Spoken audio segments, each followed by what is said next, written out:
Dinas Pemberdayaan Perempuan dan Perlindungan Anak Banjarmasin menggelar diseminasi perlindungan khusus anak di SMA Negeri 6 Banjarmasin, besokan Jumat 23 Mei 2025. Kegiatan ini bertujuan untuk memperkuat kesadaran pelajar tentang pentingnya perlindungan anak di tengah tantangan zaman yang semakin kompleks.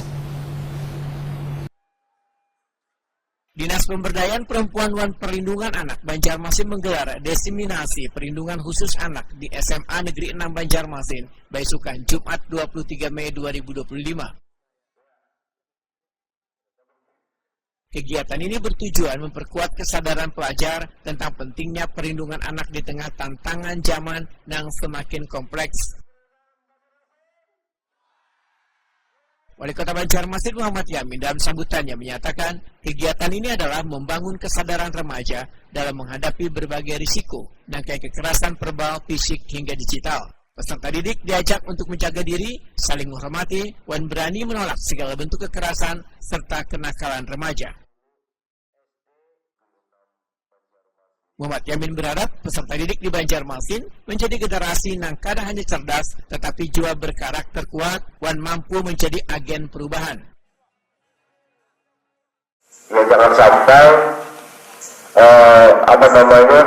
berpindah ke provinsi itu kadang-kadang juga perlu koordinasi pemerintah kota dengan provinsi agar pendidikan ini menjadi perhatian khusus dan prioritas, karena misi dan misi kami kepala daerah adalah yang pertama adalah menciptakan para penerus yang berkarakter, generasi penerus yang memang menjadi andalan kota Banjarmasin ke depannya.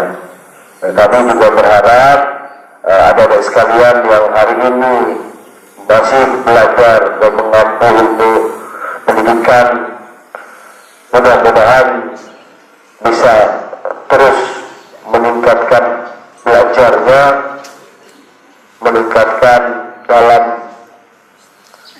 sering membaca buku.